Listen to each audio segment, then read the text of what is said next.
It seems to me this completes your Olympic experience. You get to run the games, and now you actually have a horse in the race. What's that going to be like? Well, it's a big, exciting experience for my wife and for the person that she's worked with, the trainer of the horse who's riding the horse. And obviously it's fun to be part of the Olympics in any way you can be part of them. When is the event? And for those of us who don't follow the sport, what happens? Are there rounds of competition? Is there just one chance? What happens? I have to tell you, this is Anne's sport. I'm not even sure which day the sport goes on. She will get the chance to see it. I will not be watching the event. I hope her horse does well, but just the honor of being here and representing our country and seeing the other Olympians is something which I'm sure the people that are associated with this are looking forward to. And in the short time you've been here in London, do they look ready to your experienced eye? You know, it's hard to know just how well it will turn out. There are a few things that were disconcerting. The stories about the private security firm not having enough people, the supposed strike of the immigration and customs officials, that obviously is not something which is encouraging, because in the games, there are three parts that make games successful. Number one, of course, are the athletes. That's what overwhelmingly the games are about. Number two are the volunteers, and they'll have great volunteers here. But number three are the people of the country. Do they come together and celebrate the Olympic moment? And that's something which we only find out once the games actually begin. I want to ask you about the compelling news back home, and that's from Aurora, Colorado, where we were on Friday. And this is about your own record vis-a-vis what happened here. As governor, you signed an assault weapons ban in Massachusetts, and you said at the time, quote, "These guns are not made for recreation or self-defense. They are instruments of destruction with the sole purpose of hunting down and killing people." Do you still believe that? Well, I actually signed a piece of legislation, as you described, that banned assault weapons in our state. It was a continuation of prior legislation, and it was backed both by the Second Amendment advocates like myself and those that wanted to restrict gun rights, because it was a compromise. Both sides got some things improved in the laws as they existed. And I happen to think that with regards to the Aurora, Colorado disaster, we're wise to continue the time of memorial and think of the comforting of the people affected. And political implications, legal implications are something which will be sorted out down the road, but I don't happen to believe that America needs new gun laws. A lot of what this young man did was clearly against the law, but the fact that it was against the law did not prevent it from happening. As a practical matter, do you have a problem with being able to buy 6,000 rounds of ammunition off the internet? Well, I don't know that I'm going to be able to find a way to prevent people who want to provide harm from being able to purchase things that could carry out that harm. What I want to do is find the people who represent a danger to America and find them and keep them from having the capacity to use or buy things that could hurt other people. You said a few years back, quote, "I don't line up with the NRA." Is that still true? Well, on every single issue, there are differences between myself and the NRA. On many issues, we share a common commitment to the Second Amendment and the right of people to bear arms, but I'm sure from time to time there'll be issues where they and I might part. I don't have one for you right now, but their agenda is not entirely identical with my own. I don't know that I line up 100% with almost anybody. In the time you and I were both in the air flying here, the Daily Telegraph has run a story quoting a Romney advisor, and I want to get your reaction to this. "We are part of an Anglo-Saxon heritage, and he feels that the special relationship is special," the advisor said of Mr. Romney, adding, "The White House didn't fully appreciate the shared history we have." What's your reaction to this quote from an advisor of yours in the Daily Telegraph here in London? Well, first of all, I'm generally not enthusiastic about adopting the comments made by people who are unnamed. I have a lot of advisors. Actually, we've gone from calling the rope line, where I shake hands every day, to the advice line, because you have a lot of people that offer advice. So I'm not sure who this person is, but I can tell you that we have a very special relationship between the United States and Great Britain. It goes back to our very beginnings, cultural and historical. But I also believe the President understands that. So I don't agree with whoever that advisor might be, but do agree that we have a very common bond between ourselves and Great Britain. On to another topic, and that is your taxes. Can you say that your decision is firm, that you will not do a walk back between now and the convention, now and the fall election, that there will be no returns, more returns released by Mitt Romney? I'm following the same precedent that was put in place by John McCain. 2 years, and by the way, hundreds of pages of returns for the Democrat operatives to go through and twist and distort and to turn in different directions and try and make a big deal out of. But you know, the American people are not real concerned about tax returns. They're concerned about who can get this economy going and create good jobs again. And I can. The president hasn't been able to do the job as he had expected to do, and I know how to get it done. But you also know what happens in the real world, Governor. People hear he's not going to release the rest of his returns, and they wonder why. They wonder, is there a year there where he paid no taxes? They wonder about expensive horses and houses and what have you. So I'll ask another way. What is it that is preventing you from releasing the rest of your returns? Well, one, I've released all the information about my financial holdings. That's required by law. And then, in addition, beyond the law, have released, or will finally release, when the last year is complete, 2 years of full returns. And what we've noted is our Democrat friends take what's there, twist it, distort it, dishonestly use it in attack ads. I just don't want to give them more material than is required. I haven't had the chance to sit down and have a conversation with you except for the presidential debates. I want to read this. This happened on Meet the Press on NBC. This is David Brooks, op-ed columnist, New York Times. I want to get your reaction to this quote. What's relevant is who the guy is, speaking of Governor Romney. He has an amazing personal story. His family was really an exodus story going across the West. Poverty, building an empire. He can't talk about it because it involves Mormonism. He is personally a decent guy. For some reason, he's not willing to talk about it. He's a hidden man. Are you a hidden man? Well, no, and as a matter of fact, I'm happy to talk about my heritage. I speak actually quite regularly about the fact that my dad was born in Mexico, that with revolution in Mexico, my dad then, I think aged 5 or 6, came back to the U.S. with his family, that they went broke multiple times. His dad was a contractor. My dad didn't complete college, but went on to be head of a car company and then a governor. I think it's a remarkable story, and I'm very proud of my heritage. Without question, I'm a member of the Church of Jesus Christ of Latter-day Saints. I'm proud of that. Some call that the Mormon Church. That's fine with me. I'll talk about my experiences in the church. There's no question they've helped shape my perspective. Like my wife, we try and give about 10% of our time, not just 10% of our money, but also of our time to service in the community.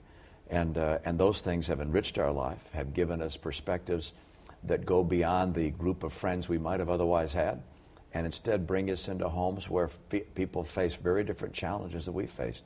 It's given me a sense of what other people are experiencing and a great desire to make a difference in other people's lives. And that's why, by the way, given the experience I've had, I want so badly to help people with better jobs and better incomes. People in America need that help. Does it frustrate you when you hear people say we don't know him or he seems unknowable to us? Well, I realize this is still early for a lot of people in the political process. Labor Day is usually the time when people focus more attention on candidates. I've been on the Tonight Show and Letterman and The View, and I do some of those things to get better known, but at the same time, most folks won't really get to see me until the debates, and will get a better sense of the character that I have. And I guess also my wife and my sons and daughters-in-law, they're doing the best job they can to get the real story about who I am in the public's view. I know how much you love quoting unnamed Romney advisors, so here's a Republican official familiar with your campaign selection process told the folks at Politico, you are looking for a, quote, incredibly boring white guy for your vice presidential nominee. Can you confirm or deny? You told me you were not available, but you're not. Touche, Governor. I can't give you anything on that front whatsoever. And if you're over here, and if the Olympic Games are going on, and the nation and the world's attention is focused here, are we left to assume that you're going to maybe go back to what was political tradition, maybe announce your choice on the eve of the convention, or certainly as we get closer to Tampa? Again, I can tell you I'm not going to announce it this week. While I'm overseas, I'm not going to announce my vice presidential running mate. But when the decision is made, I'll make that announcement. It's not made yet. But I can't tell you when it's going to be. That's something which we'll decide down the road. You're going over to Israel on this trip. What can you do for Israel? What assurances can you deliver to Jewish Americans that you feel have been unfulfilled by this administration? You used the word shabby in the VFW speech to describe the state of affairs. Well, we're on foreign soil right now, and I don't want to be in any way critical of the president or to be fashioning foreign policy departure from the president while I'm on foreign soil. So I made those comments there, so I'm not going to make them here. But I can tell you that with regards to any nation that feels its security is at risk, that they should have a firm conviction that America is securely behind them. And I hope the people of Israel feel that. I would certainly want to communicate that I, as a citizen and a candidate, stand with Israel and want to see them have a prosperous and peaceful future.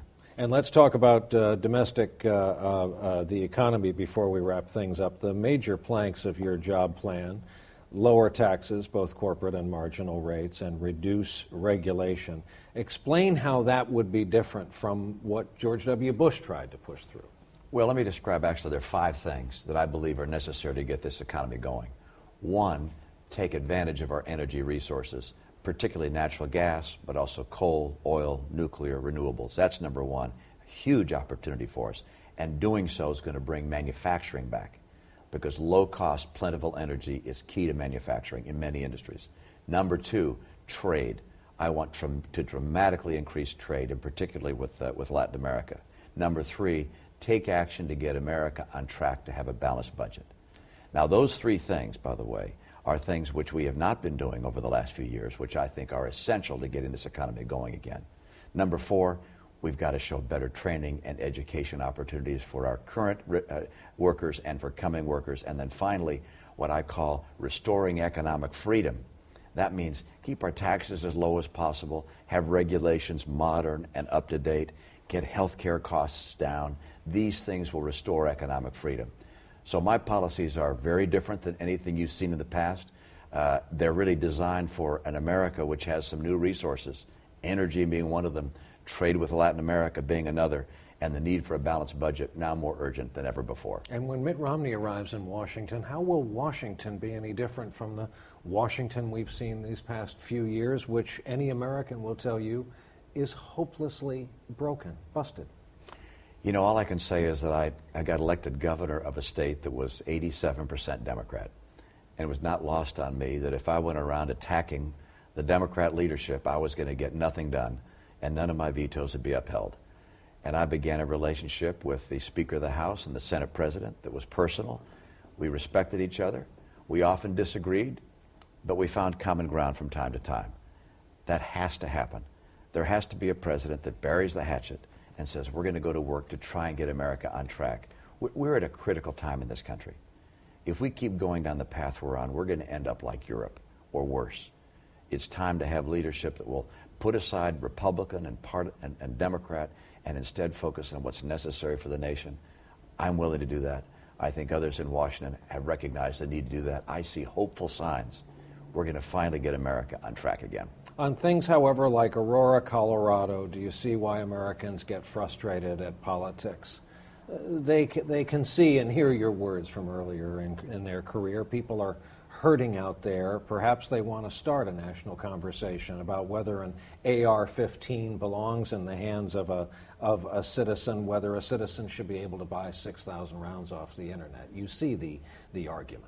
Well, this person shouldn't have had any kind of weapons and bombs and other devices, and it was illegal for him to have many of those things already, but he had them.